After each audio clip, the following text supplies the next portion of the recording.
Y'all don't know what's happening. Give me a moment. Because it's not bringing us back.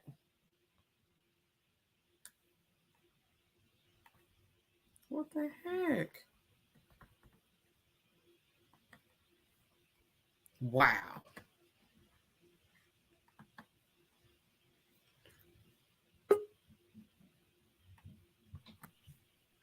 Well, hello, and welcome to the chat. We are happy that on tonight we have Dr. Michael Freeland in the house. I'm not talking about anybody. I'm talking about the DJ, Mike J, who drops beats continuously. Not only does he drop beats, but his wisdom, oh my God.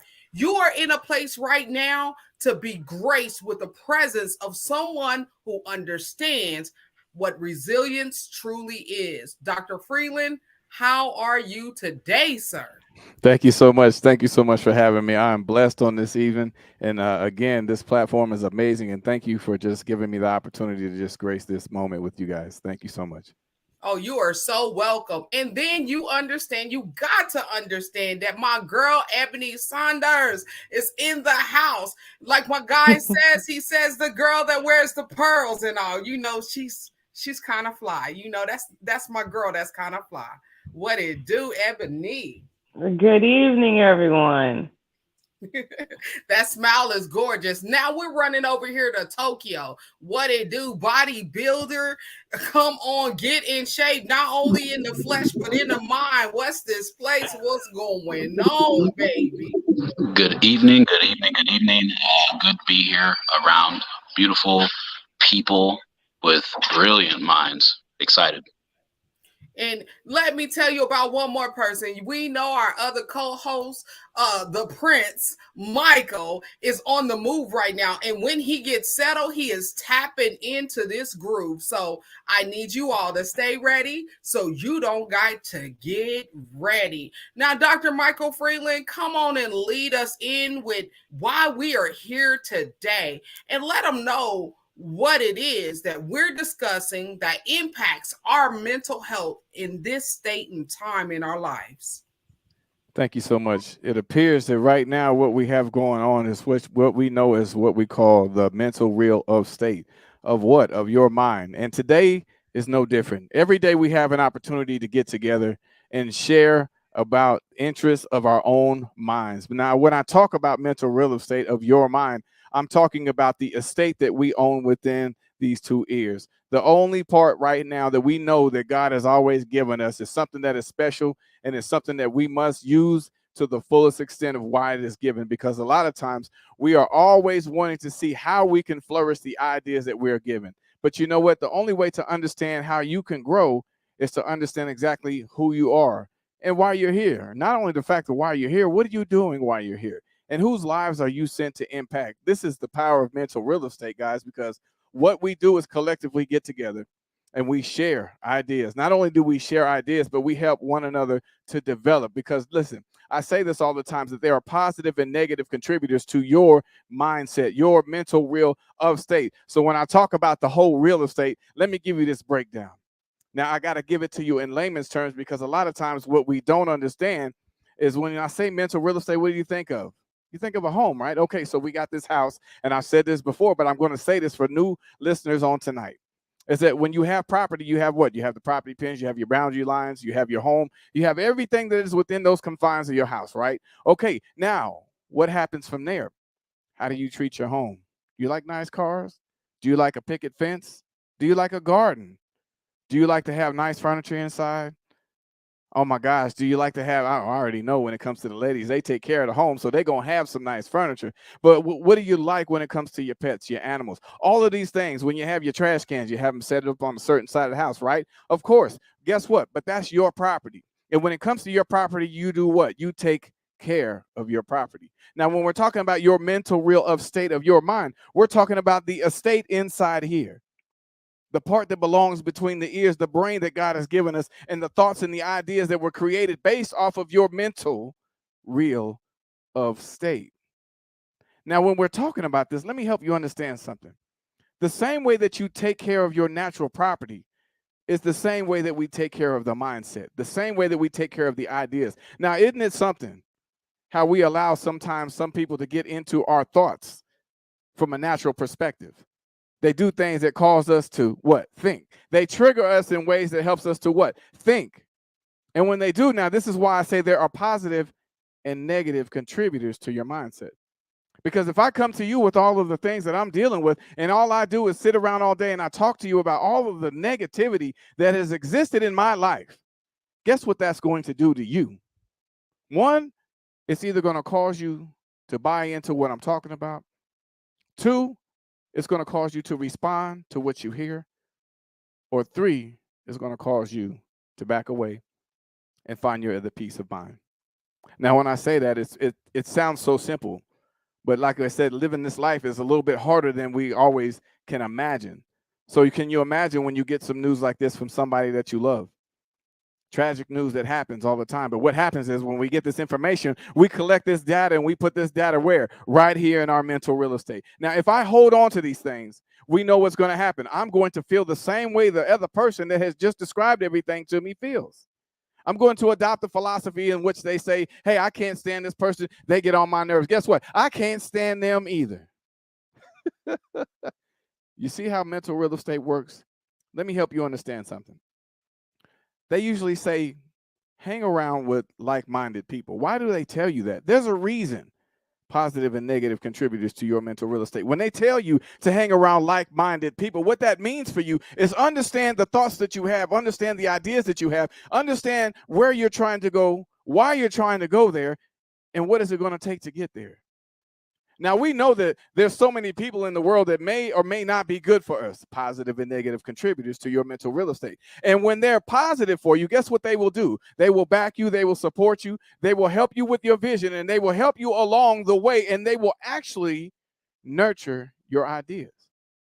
But what happens when we're on the other side, when the other coin is flipped, and we see that the negative contributor to your mental real estate is somebody that won't necessarily believe in your ideas, won't support you, does not necessarily care about it, and would rather talk bad about you to get you to go outside of the idea that was created for you in the first place, and you find yourself sliding back and doubting the own ideas that you had. Let me help you with something with mental real estate. The ideas that we have were given to us. Now, I can't tell you what you believe in. I can't tell you what your religion is, your background. But for me, when I say this, I'm speaking about the God that I know. And the God that I know has given me an idea that I have to do something with. Now, a lot of times, now, let me say this because I hope I'm not going too long, but let me say this, is that when we're talking about the ideas that were given to you by God or by your creator, understand something. Those ideas, they don't go anywhere. See, a lot of times we want to mistake the idea as just a thought. Yeah, it might begin as a thought, but guess what that idea is meant for? Development. Every idea that we get has the reason that it's created for, and it's inside of you. The thing about it is that I can't take your idea. Now, the good part is we like to think a lot of times because we don't act on the idea that somebody else might come up with the idea. Somebody else may enact the idea. Somebody else may develop the idea. But let me help you with something. If the idea is given to you, the assignment belongs to you.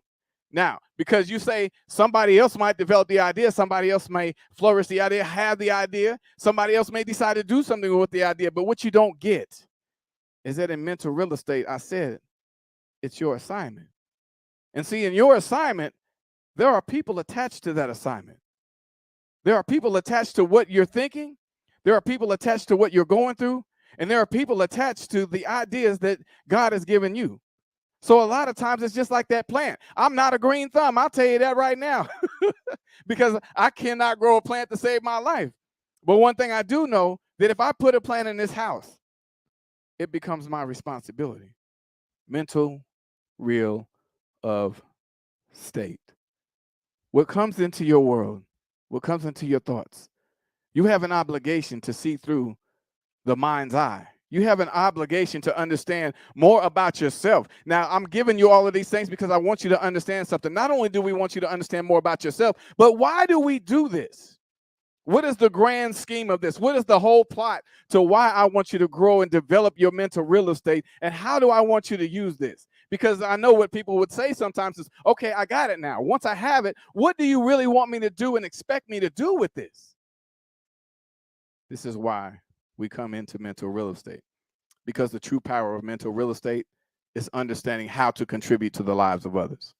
But how can you contribute to the lives of others when you don't understand who you are, what you're doing here, why you're here, what is your purpose, and why should you be doing it?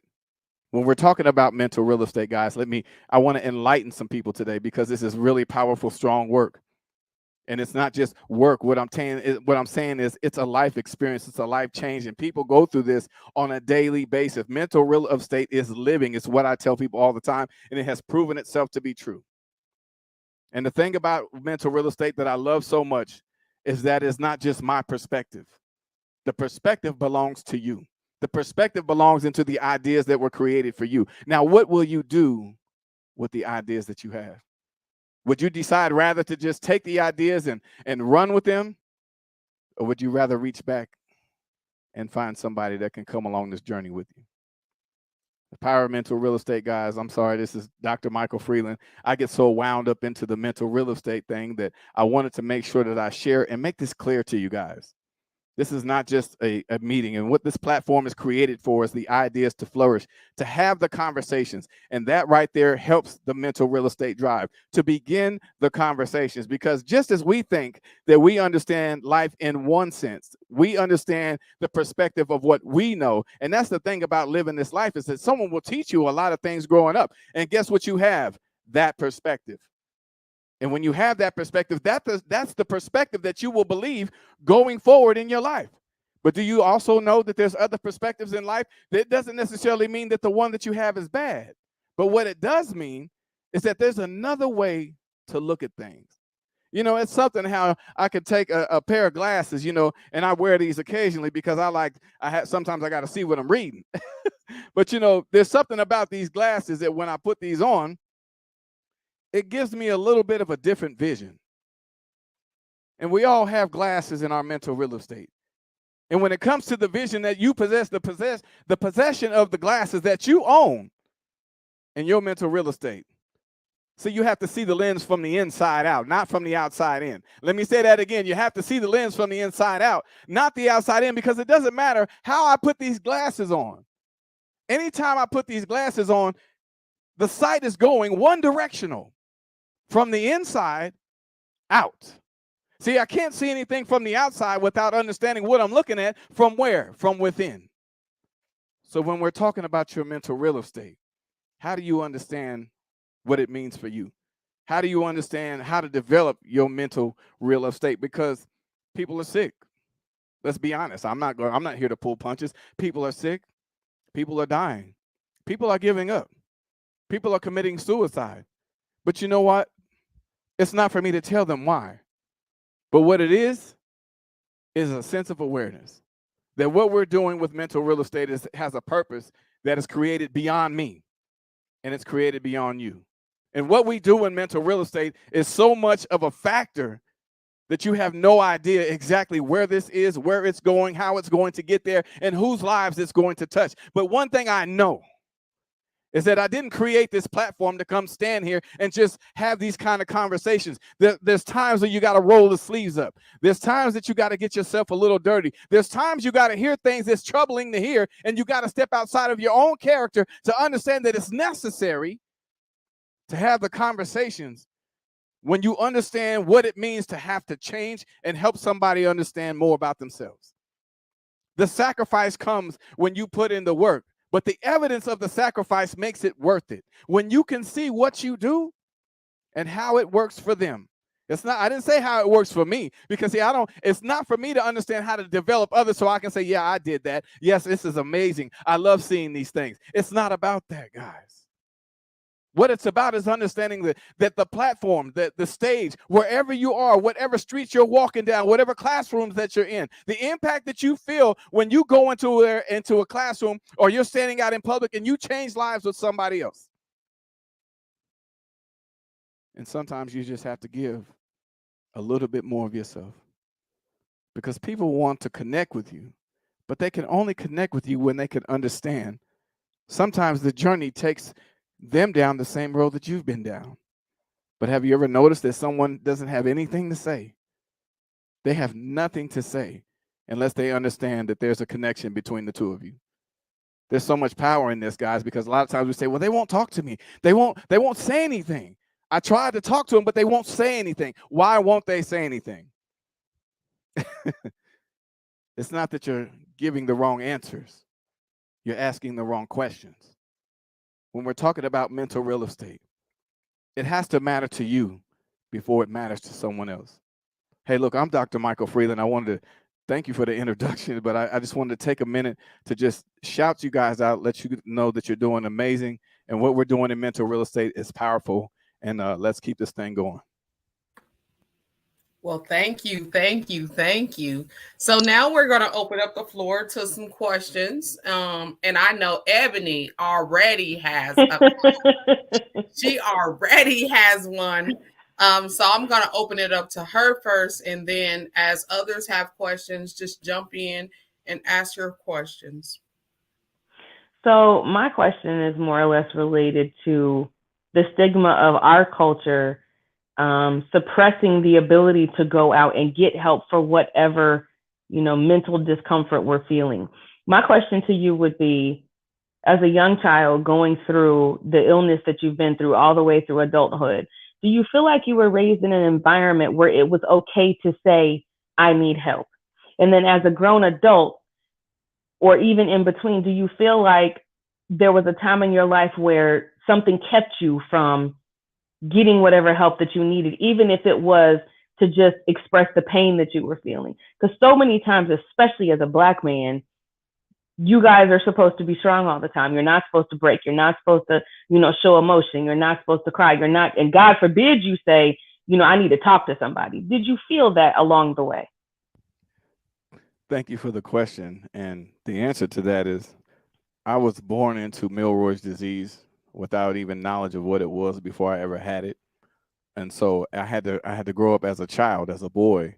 And at the time in the early 70s, I don't mean to tell my age, but at the time in the early 70s, what we understood was that it wasn't, they didn't know anything about it. They didn't understand it. So I came from a place of no knowledge at all with a disease that at the time nobody in my life and anybody that I knew in their life had ever experienced. So when it came to having to cope and deal with Milroy's disease, one of the things that I learned is that people will make fun of what they don't understand.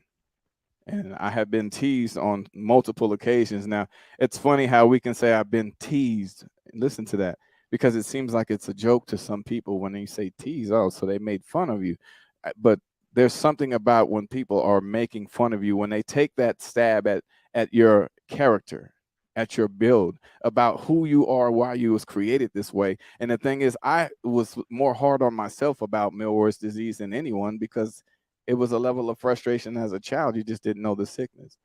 But I couldn't open up to people like I would love to, because I was really scared of the ridicule. And in the 70s and 80s, it was a really big thing for people to just take off on you if they didn't understand what you were dealing with.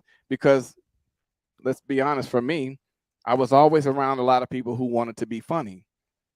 And there's a lot of people that wanted to be comedians in school, but we knew that the comedians weren't necessarily those comedians that were really saying anything funny or interesting. They built their comedy off of teasing and making fun of others. Mm-hmm. So when other people would make fun of my leg condition and I would be standing in the midst of a whole crowd of people, when it's nothing worse than hearing somebody poke fun at what you're dealing with and they don't even understand your journey, but everybody in the room is laughing at you. So when it came to me having to open up to people and say, look, I'm in pain, a lot of times I never said anything. But the people that knew me, that was closest to me, they knew my face. And there's a lot of things that I would wear on my face that I wouldn't say out loud. And so when I was hurting or if I was in pain, and my mother was a genius at it. She was an excellent mother, but she was genius at understanding that when I moved a certain way, if I sat down a certain way, if I stood a certain way, if I walked a certain way, something wasn't right. So even when we would go to the doctors, it was embarrassing to know, because I'll tell you, even as I got older, I can remember being about 20 years old and I was on my own. I had just moved out and got my own place, but I got sick with my condition. And I didn't have a doctor because I couldn't trust doctors, because doctors didn't understand Milroy's disease at the time. So when I would call myself going to the local clinic, I walked in there and I told them what I had. I had one doctor and she stopped practicing when I was like 11 years old. And so I didn't have a doctor. I only took care and managed myself. So when I walked in there, I said, hey, I have Milroy's disease. I would like to have some treatment. I know that I don't have a doctor, but what I used to go through in the past was I had to go through these antibiotic treatments, and they would give me this antibiotic, that antibiotic. And they would say, okay, well, here, come on in. They take all of my vitals and they would sit me down. And while I was sitting in the room, I can remember that they left me sitting in that doctor's office for 1 hour. Now, we remember those visits back in the day when you would go to the doctor's office. You say, it cannot possibly take this long to come in here and see why I'm coughing. You understand what I'm saying? Okay, so so when I had to sit there, they left me there for 1 hour. I was there being sick with my Milroy's disease. I got so frustrated that I came out of the room. And when I came out the room, I was just going to tell them I'm going home, because I had lost faith in the process of what they said they was going to do. And when I walked around the corner, I looked into an office that they had open. The door was open, and there was every doctor that was in that medical facility at the time. It was a clinic, but every doctor that was working in there was in this room. And in that room, they had books all across every single table. And all of them was thumbing through the books. They were looking, trying to find something about Milroy's disease. And the one thing I said to them as soon as I seen that is, thank you, but I will not be needing your services. See, life is too precious and too important to allow people, excuse me. You good, Doc? That's fine. That's fine, Doc. That's fine. That's fine. Because see, right now you're healing somebody else. It's too precious and too vital to allow people to play games with information they don't know. But when I walked in there and saw those doctors going through all this stuff, I'm already looking like a guinea pig. They was getting ready to try something. See, because when you have to pick up a book to understand what you're dealing with, you're trying. You don't have any knowledge if you can't bring it to recollect through your training and through your education. So when you sit down and open books in front of me, you're reaching for something. That's no different than I would do if I was in there myself. So there's no way I was going to let anybody touch me, because no matter how deadly this disease is, I'd rather die on my feet. You hear me? As I'm walking out that door, than to hand my life over to somebody that doesn't understand, because I was misdiagnosed. Milroy's disease was diagnosed as, they tried to re-diagnose me as lymphedema. Is it related to lymphedema? Yes, it is. But is it lymphedema? Absolutely not. They do not compare to one another. So, Doc, let me ask you a question. Absolutely. So if you had to go and you had to say anything to encourage your younger self, with all the knowledge that you've gained now, with the man that you are now, with the power that you possess in yourself now, what would you say to your younger self when you were being bullied? What would you say to your younger self when you were going through all of the trials and the self-acceptance and all of those things? What would you say to yourself then? One of the things I would tell myself is that they don't know.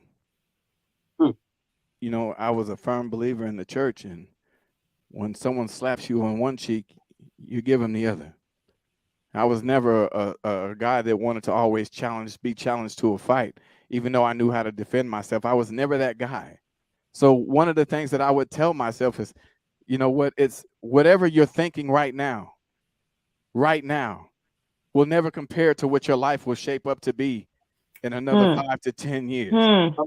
Come on. Your situation does not necessarily make it your condition. The condition that you're in at the time that you speak, at the time that you realize what you're going through, when you sit there and you know exactly what's happening to you, people will judge you based on your right now, because they don't understand what 5 years is going to do for you. They don't understand that sometimes time is your best friend, And if sometimes there's nothing else, all you might have is time. So sometimes I would tell myself, Mike, just give it time. So I would pull away and I'd isolate myself from the people that I felt were doing me harm. And I thought I was giving it time, but what happens is, let me help somebody. Thanks for bringing that up. It's an excellent question, Prince. Is that when it comes to time, time will find you in a place of loneliness. So we believe that we can be lonely through a time of healing. Now, when we're looking for healing, a lot of times we're not going to find it from asking Tom and Harry. We're going to find the healing in the privacy of our own minds. We're going to find the healing through the ministry that we deal with in ourselves. This is how come DJ Mike J was born, because when there was nobody else around, the only thing that I had was a song that I could play that told me it was going to be okay. It was going to be all right. Because the conversations were hard to have with people who looked at you in a way that they was not even willing to accept you, but they would put you down in a minute if it will get them some friends. Mm-hmm. Man. You still got people like that now, Mike. Yes, sir. Yes, sir. And you know what? And I want to help some people with this.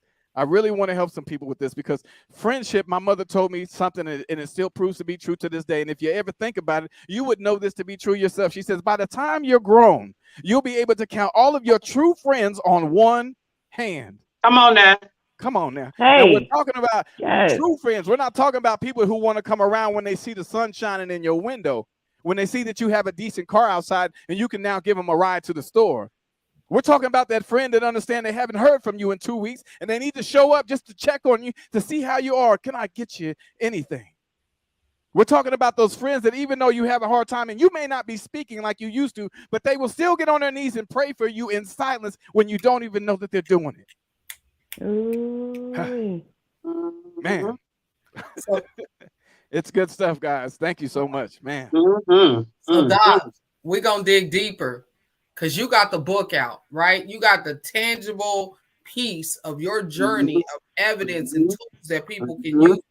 Talk a little bit about what brought you to that point. Out of all ways that you could have went with it, you landed it and you decided to wrap it in a neat covering, because the cover is kind of neat. You get what I'm saying? That cover is neat. Yes. But the meat in the covering is more powerful than that outside could ever be. Talk a little bit about that. Amen. Thank you. Another great question, by the way.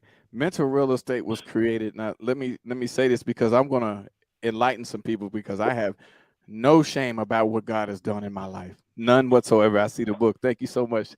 Yeah. Is that when we're talking about mental real estate, how the first thing I was asked when I took it to World Civility Day up in Gary, Indiana, and I gave it to a gentleman, and he asked me, how did you come up with this? This is something catchy.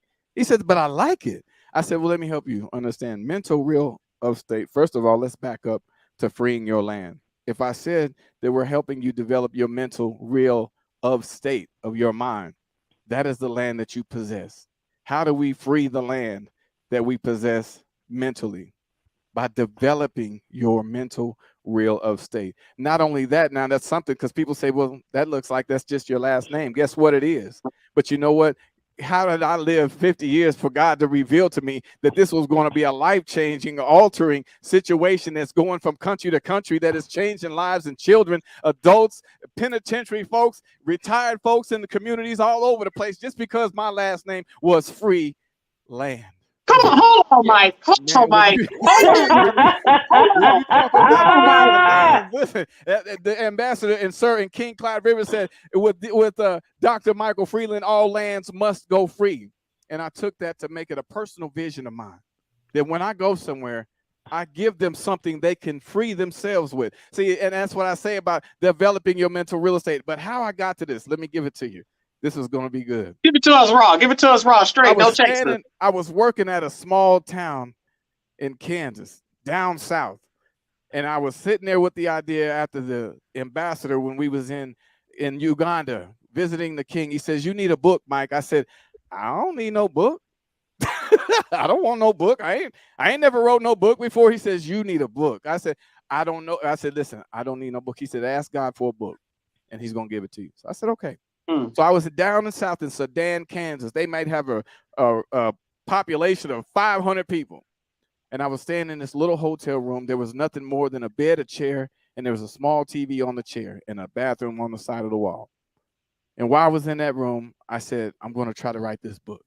And so I grabbed my pad and I grabbed my paper and I picked up my pen and I sat there and I was like, all right, I'm going in. So I grabbed my pen and I start writing. I start trying to write. And I try to figure out how to write. And then I got so frustrated with trying to write this book that I said I needed to write that I had no clue of ever how to write a book. I never knew how to do this.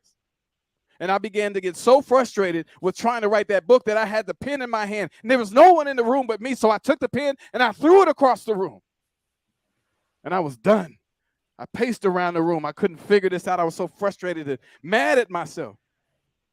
But one thing we knew, just like we teach our kids, you threw that toy?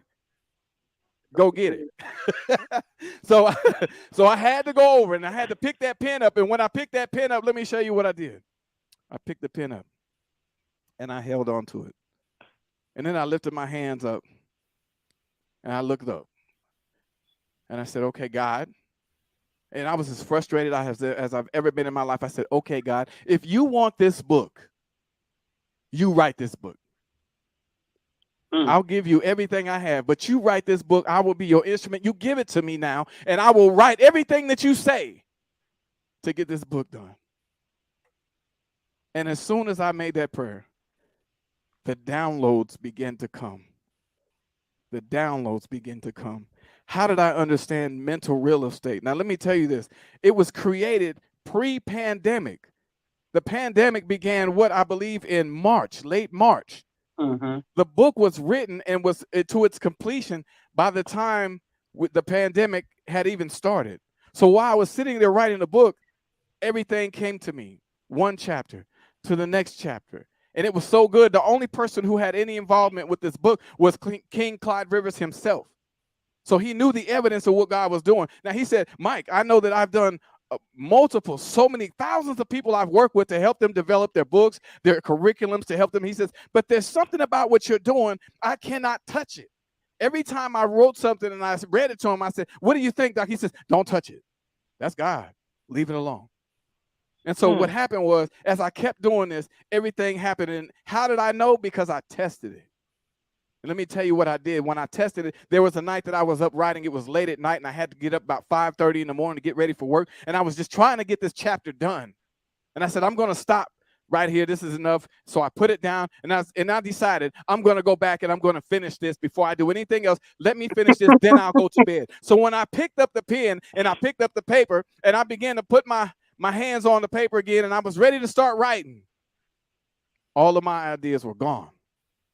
I had no idea of how to finish that chapter.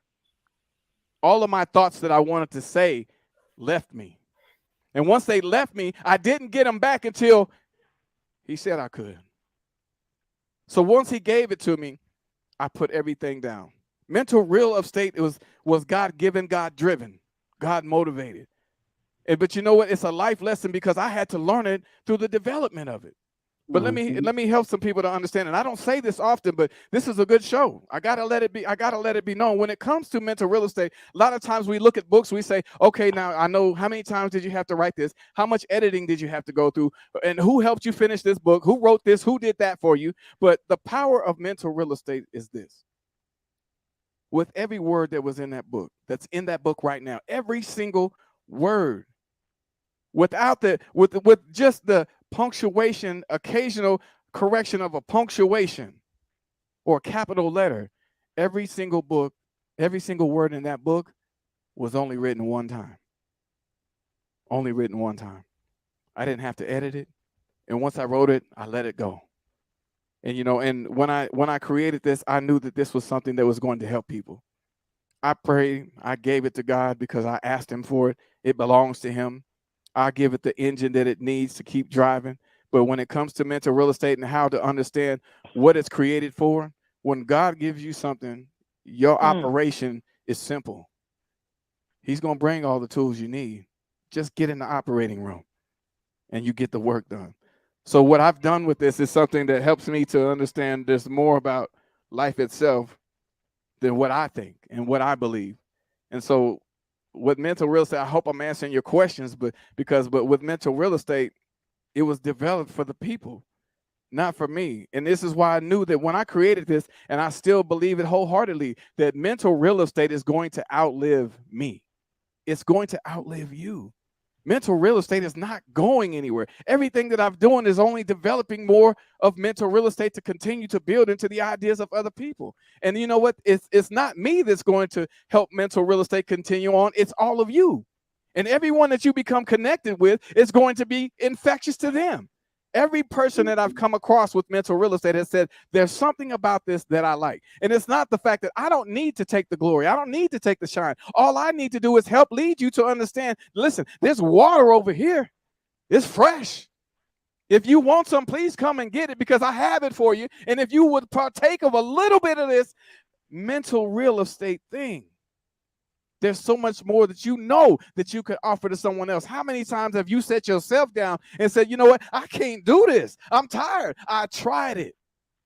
But see, you can't talk about something you've never been through. So the relationship that I build is, I always say, there's life applications in what I do. When I talk to you, I can build a relationship because I know for the facts that you're thinking that maybe I have been where you are and in the same situation, possibly the same position. But you know, the power of mental real estate is just that. It's not going anywhere. The people owe it to themselves to develop the mentality that they have. When I say develop, that means take back the ideas. Take out some of the negative stigmas that people had told you growing up. Boy, you look funny. You short. I told you you wasn't going to never be tall. You thought you could play football. You ain't doing nothing with your life. Take back those ideas and give them to the ones that matter. When you give your ideas to the ones that matter, you will find yourself in a position on an escalator that just continues to go up. Hold on, Mike. Hello. Hold on, Mike. I love how you just tried to. I love how you just tried to graze over the short comment, though. I love how you just tried to graze over that, but it's all right. Side note: I had no idea that you named the book after yourself. I had no idea. But I jumped in because I see TC over here look like he about to bust if he don't get a chance to ask you a question. So TC, we gonna let you ask your question, TC, because I know this is right up your alley, sweetheart. So we gonna let you ask what it is that you've been wanting to ask. So go ahead, honey. Okay, why you got the man, the myth, the legend, Dr. Michael Freeland. You know what? Honestly, I don't have a single question because all I've been doing is downloading everything he is saying, because this moment right now is exactly what I need in the position I'm in right now, going through my process. Everything he is saying is reconfirming the experience I'm having, the hardship of having to unpack the boxes, what I call my attic, right? Which is kind of similar to what he's talking about, unpacking the boxes and dealing with those things. And so this is as the young people say, heat, it's good. It's good. I have nothing to ask because he is answering everything that I need to hear right now. And I thank you. It is such a blessing to hear from you again, to interact with you again. I was impressed the first time, and we're I'm not going to speak for you guys, but I'm honored to have you on here and be able to provide this narrative content for everybody else that's watching. It's always awesome to be able to be in the presence of your friend, right? When you call friend, that ain't just no play name or no game. I'm talking about friend. And I wanted to say something, Dr. Freeland, and to add in that piece on destiny agents. I'm talking about, because you talked about how Your Highness spoke life, right? Spoke to the seed that was in you that needed to be released. And some of us have people who are speaking down and stunting us and limiting us. And so I watched you do this major shift when you got around destiny agents, right? That may not have knew the greatness of you, but they knew the potential was in you. and they spoke into it. And not only did they speak into it, because there's some people around us that are speaking into us, but we ain't hearing them. They spoke into you and you allowed yourself to hear it, and you took action on those words that were being spoken into you. So I applaud you publicly, because bro, I've been rolling with you like 20 G's back from the kicking camp. You know what I'm saying? I got hood on y'all. Know what I'm saying?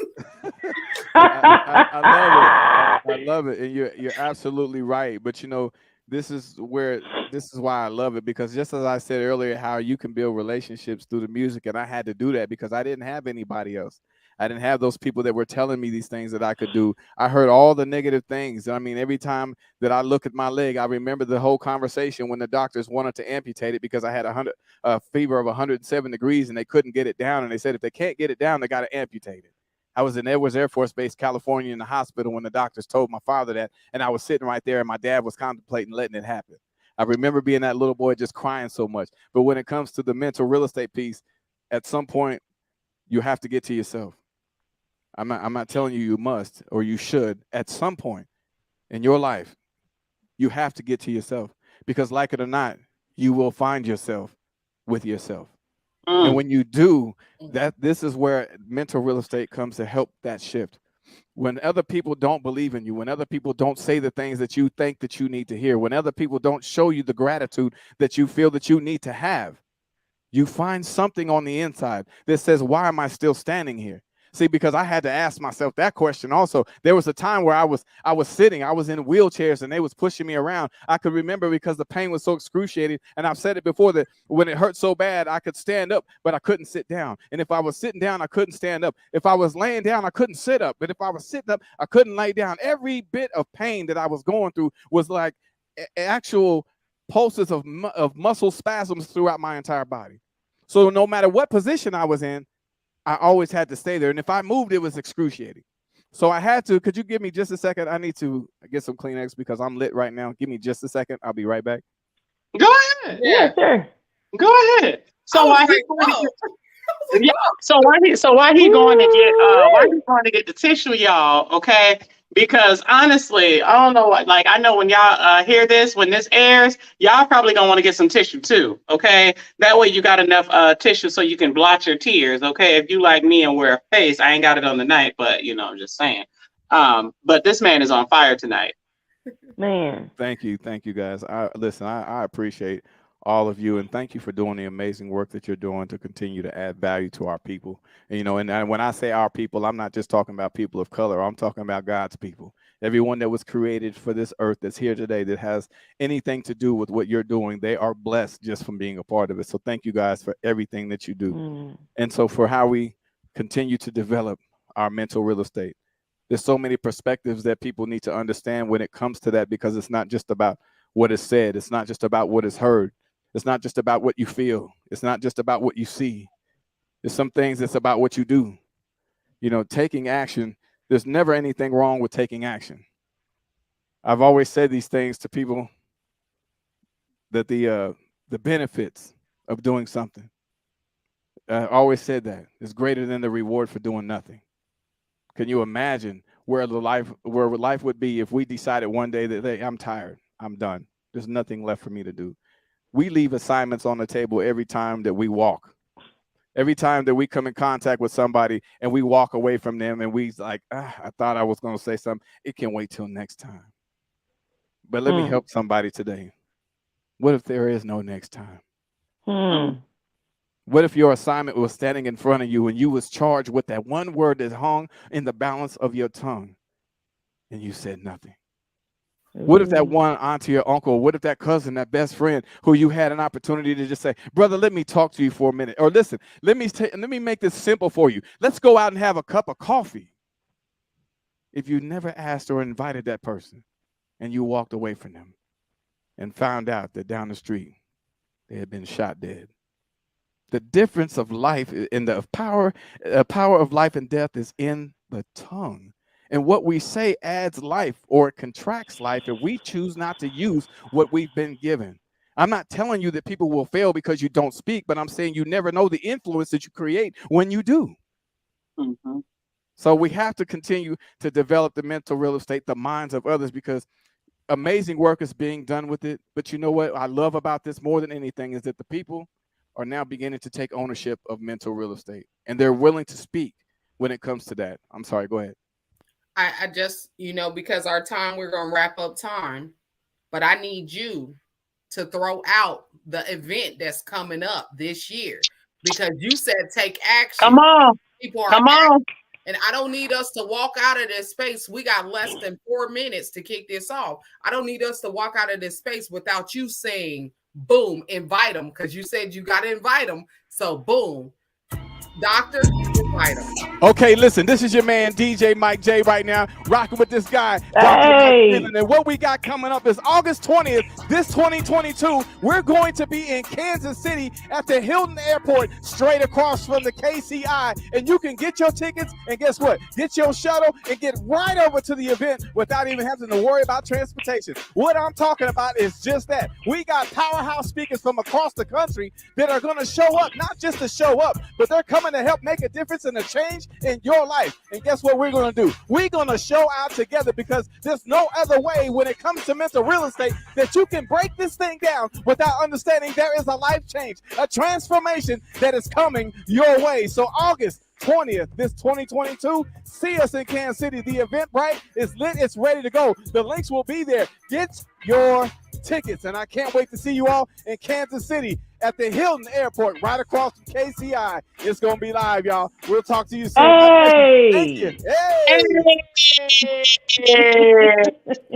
So stay in tuned on the chat page. There will be some links and some connections for you all to get registered. If you're not registered, don't be mad, get glad, because it's time for you to take the step to move forward. And we thank you for joining us tonight on the chat, baby.